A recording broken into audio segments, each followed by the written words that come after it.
अर्धवार्षिक परीक्षा 2023-24 के लिए कक्षा 8 का जो विज्ञान का पेपर है वो आपके इस प्रकार के आने वाला है। ये विज्ञान के इस टाइप के क्वेश्चन आपके पूछे जाएंगे। इन सभी प्रश्नों को आपको अच्छे प्रकार से याद कर लेना है ताकि आपके विज्ञान में अच्छे नंबर प्राप्त होंगे। और बोर्ड परीक्षा के लिए मॉडल पेपर आपको ऐप के ऊपर मिल जाएंगे, ऐप को डाउनलोड कर लेना। और अर्धवार्षिक परीक्षा के भी सभी पेपर आपको ऐप के ऊपर अपलोड करे जाएंगे। राजस्थान के सभी जिलों के जो पेपर है वो अलग अलग होते हैं और सभी जिलों के पेपर आपको ऐप के ऊपर मिल जाएंगे। आपका अपना पेपर होने के बाद में इस व्हाट्सएप नंबर पर अपना पेपर भेज सकते हैं। पेपर की पीडीएफ बनाकर अच्छे से फ़ोटो खींचकर अपने और ज़िले का नाम लिखकर इस व्हाट्सएप नंबर पर अपना पेपर भेज सकते हैं। और 8वीं क्लास का जो व्हाट्सएप ग्रुप है उसको भी ज्वाइन कर लेना। उसका लिंक इस वीडियो के नीचे डिस्क्रिप्शन बॉक्स में दे रखा है। आइए 8वीं क्लास के जो विज्ञान के इंपॉर्टेंट क्वेश्चन है वो इस वीडियो में हम देख लेते हैं। पहला प्रश्न आपके सामने है कि निम्नलिखित में से किसको पीट पीट कर पतली चादर में परिवर्तित किया जा सकता है। तो जो धातु होती हैं उनको पीट पीट कर आघात वर्धनी जो गुण होता है आघात वर्धनीय गुण। तो आघात वर्धनीय जो गुण के कारण इनको पीट पीट कर चादर के रूप में फैलाया जा सकता है। तो इसका उत्तर हो जाएगा धातु कौन है इसमें से, जिंक धातु है। तो बाकी सल्फर है, ऑक्सीजन है और ये फास्फोरस है, वो सभी अधातु हैं। आपको कमेंट करके बताने कि ऑक्सीजन का वायुमंडल में कितना प्रतिशत है जो भाग पाया जाता है। रबी की फसल का उदाहरण नहीं है, कौन सी इसमें से रबी की फसल नहीं है। तो देखो मटर रबी की फसल है, चना भी रबी की फसल है और सरसों भी रबी की फसल है। इसमें से जो धान है वो रबी की फसल नहीं है। तो जो अभी फसलें बो रखी हैं सर्दी ऋतु में, जो फसलें बोई जाती हैं शीत ऋतु में, वो मटर और चना, सरसों, गेहूँ, ये सभी रबी की फसलों के उदाहरण हैं। आप कमेंट करके बताना कि खरीफ की फसल कौन कौन सी होती हैं। चीनी को अल्कोहल में परिवर्तित करने का प्रक्रम क्या कहलाता है। तो उसको किण्वन कहते हैं। इसका उत्तर हो जाएगा आपके किण्वन। मलेरिया परजीवी का वाहक क्या कौन सा होता है। तो मलेरिया जो फैलता है वो मादा एनाफिलिस मच्छर के कारण फैलता है। कॉपर में जंग लग जाए तो उसका रंग कैसा होता है। तो कॉपर में जब जंग लगता है तो उसका रंग हरा होता है।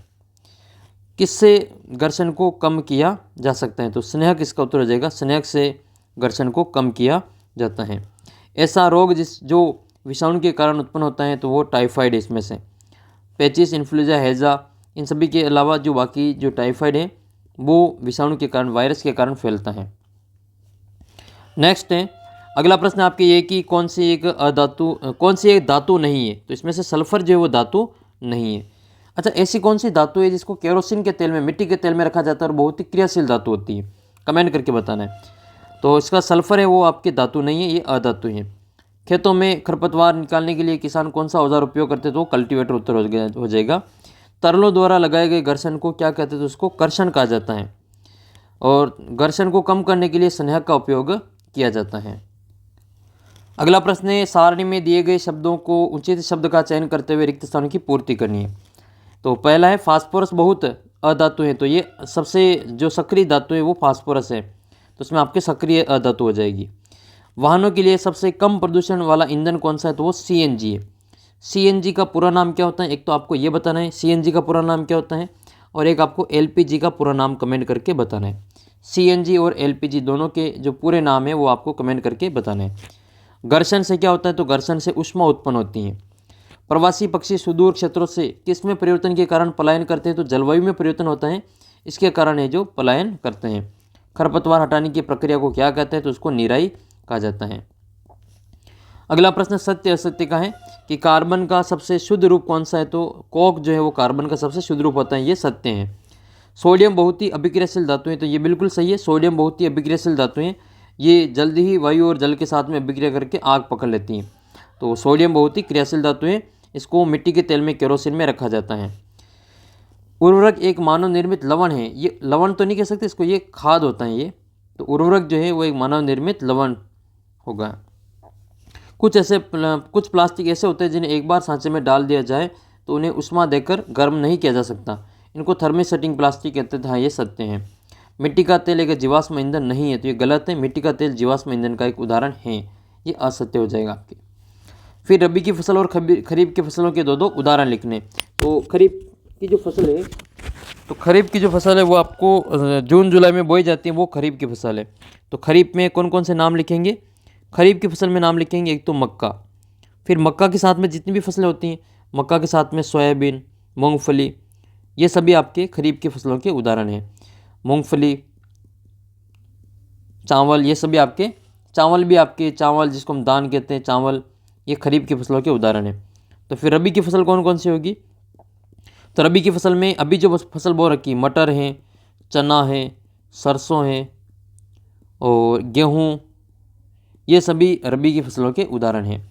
रेड डाटा बुक क्या है? तो रेड डाटा बुक जो संकटग्रस्त प्रजातियाँ होती हैं, जो विलुप्त होने वाली प्रजातियाँ होती हैं, उनका सभी का जो लेखा जोखा रखा जाने वाली किताब का नाम है रेड डाटा बुक। फिर आपके अगला प्रश्न है, हमें जैव विविधता का संरक्षण क्यों करना चाहिए? इस क्वेश्चन का उत्तर आपको किताब में से देख के याद कर लेना है। अगला क्वेश्चन है, सीएनजी और एलपीजी ईंधन के रूप में उपयोग करने से क्या क्या लाभ है? ये प्रदूषण कम फैलाते हैं और भी इसके जो फायदे हैं वो आपको किताब में से देख के अच्छी प्रकार से याद कर लेना है। और क्या होगा यदि हम वृक्षों की कटाई करते रहें? बार बार हम वृक्षों की कटाई करते रहेंगे तो क्या होगा? इसका उत्तर आपको बताना है। नेक्स्ट क्वेश्चन है, प्रतिजैविक क्या है? प्रतिजैविक लेते समय कौन कौन सी सावधानियां रखनी चाहिए? इसका वर्णन आपको यहाँ पे करना है। कोरोना वायरस बीमारी 2019 के संकेत लक्षण क्या है? इससे बचने के हमें क्या क्या उपाय करने चाहिए? इनका आपको वर्णन करना है। तो ये इस प्रकार का आपके पेपर आएगा। एक बार हम वापस देख लेते हैं। पहला क्वेश्चन है आपके, किसे पीट पीट कर चादर के रूप में परिवर्तित कर सकते हैं? तो इसका उत्तर लिखेंगे हम जिंक। और दूसरा प्रश्न है, रबी की फसल का उदाहरण नहीं है, तो इसमें से धान जो है वो आपके रबी की फसल नहीं है, खरीफ की फसल है। चीनी को एल्कोहल में बदलने की जो प्रक्रम है उसको किण्वन कहते हैं। मलेरिया परजीवी वाहक है, तो ये मादा एनाफिलिस मच्छर मलेरिया का वाहक होता है। कॉपर में जंग लगने पर उसका रंग हरा हो जाता है। किससे घर्षण को कम किया जा सकता है? तो इसका उत्तर लिखेंगे हम स्नेहक। स्नेहक से घर्षण को कम करते हैं। टाइफाइड जो है वो आपके विषाणु के कारण फैलता है। कौन से इसमें से धातु नहीं है? तो इसमें से जो सल्फर है वो धातु नहीं है। अगला प्रश्न है कि तरलों द्वारा लगाए गए घर्षण बल को क्या कहते हैं? तो उसको कर्षण कहा जाता है। रिक्त स्थानों की पूर्ति वाले याद कर लेना आपको अच्छे से ये कि फास्फोरस बहुत ही सक्रिय धातु है।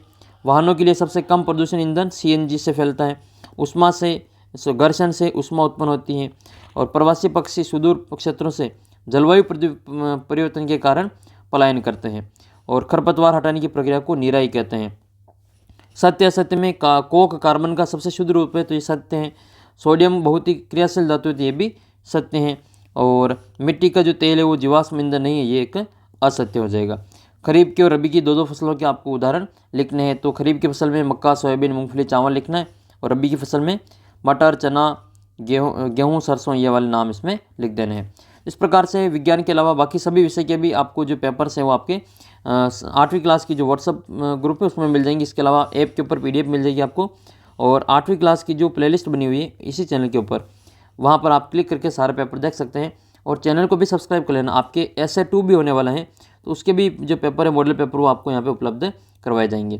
तो चैनल को भी से सब्सक्राइब कर लेना ताकि आपके जो कोई भी प्रश्न जो गलत ना हो और अच्छे नंबर आपके विज्ञान में और बाकी विषय में प्राप्त हो सकें। बोर्ड परीक्षा के लिए आपको काफ़ी शानदार तैयारी करवाई जाएगी। इसके लिए आप चैनल को सब्सक्राइब करके ऐप को डाउनलोड कर लेना। 8वीं का व्हाट्सअप ग्रुप ज्वाइन कर लेना, काफ़ी आपको फ़ायदा वहाँ पे मिलेगा। मिलते हैं आपको अगले वीडियो में, तब तक जय हिंद, जय भारत।